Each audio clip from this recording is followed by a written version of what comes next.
When I was running my handmade jewelry shop, Ruby to Blue, I was doing probably 3 to 4 to 5 in-person shopping events a week, whether it was a farmer's market or a craft fair event or a pop-up shop, whatever it might have been, I was doing these every single week. This was definitely the biggest source of income for my handmade jewelry shop until I opened an e-commerce shop and also a retail shop as well. Pop-up shops were definitely my bread and butter, so I'm really excited to start sharing with you guys tips and tricks and things that I implemented into my in-person shopping events that just helped me make so many more sales. So in this video, I'm gonna share with you guys some tips and tricks of how I made more money at my craft fairs. So let's get into it. Okay, so the number one thing that I really feel like blew up my pop-up shop sales was when I introduced rings. I didn't sell rings for a very long time, and that was so stupid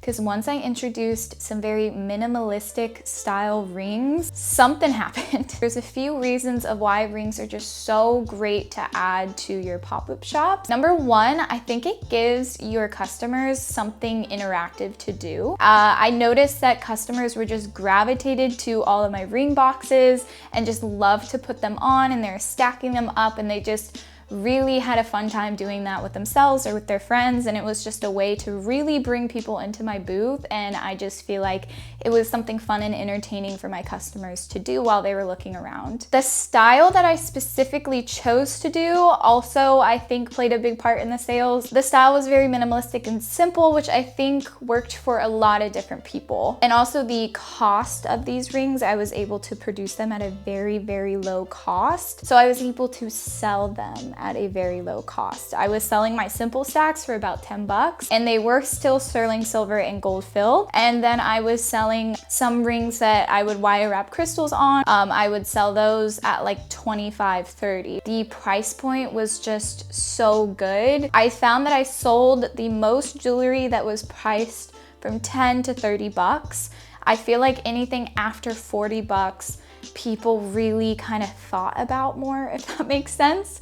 I feel like 10 to 30, it was easier for people to just grab it and go, adds to the sales as well. So that is like the number one thing that I noticed. Once I added rings, shit blew up. So if you're thinking about adding rings, highly, highly recommend it. Also, adding some in-person only sales was a huge factor in my sales increase at my pop-up shops. So speaking of the rings, I had this promotional sale was if you buy 2 rings, you get 1 free. And so my big variety of rings didn't all just cost 10 bucks. We had 10 bucks, we had 32 bucks, whatever. And I think having that sort of buy 2, get 1 free sale just really helped with sales overall because people love free. So if you're able to create some sort of promotion, say you have a handmade jewelry business, but you source claw clips or keychains or you make prints, whatever it might be,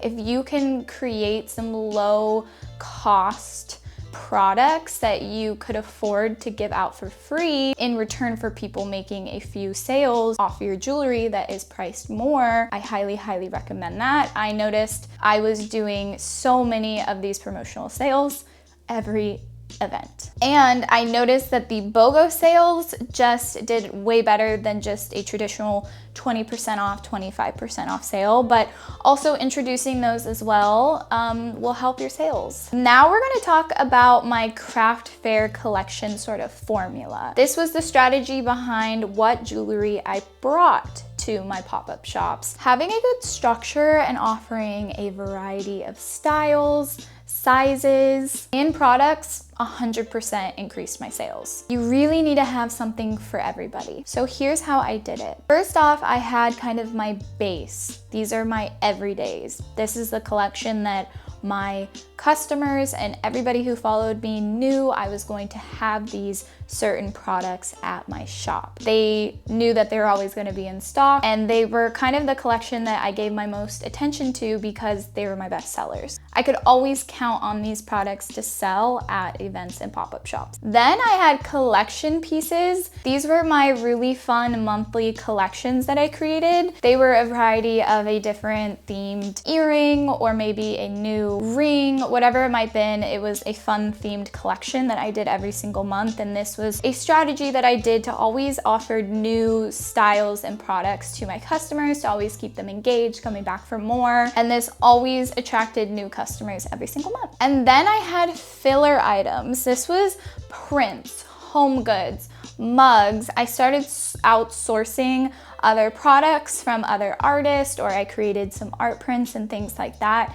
And I started introducing this to my pop-up shop. So I didn't just have jewelry. I really wanted to have more for anybody. Also, I felt like these filler items were great if people were coming in to get gifts and they just didn't know for sure if their friend would like the earrings, but they knew that they would like the print.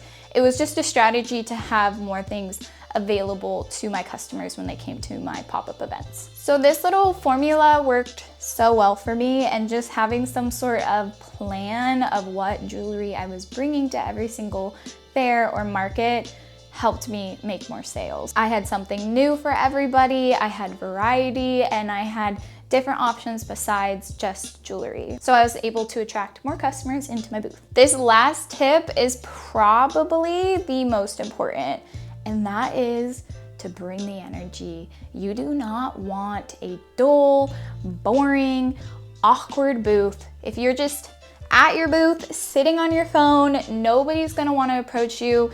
You really have to bring out the energy. You really have to say hi to everybody. You need to be as sociable and talkative as you can.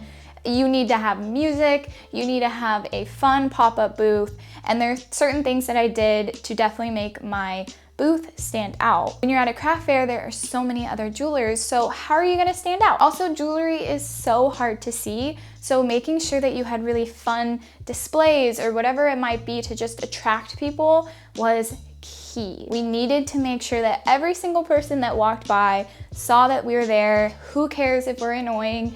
Somebody's gonna love it, and just say hi to everybody. I feel like I did this really well. This is where I put a lot of my energy, and was honestly something that I truly loved about my pop-up shops. I had a big pink van, and I brought this van to every single market, and then I did a pop-up in front of the van.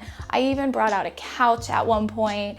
It was crazy, it was elaborate, but everybody loved it, and it was so much fun. And once I really put a lot of time and energy into creating a more fun space for people to shop, the sales 100% went up. Okay, so that wraps up my little video, just sharing with you guys some tips and things that I did to sell more jewelry at my pop-up shops. And I feel like this is a great video to kind of start this series, Bench to Business, where I'm going to start sharing with you guys things that I did in my small business, whether it was my packaging, how I ran my online shop, whatever it might be. We are just gonna start chatting about it here on YouTube, which I'm so excited about. So make sure to subscribe if this is something that you're into.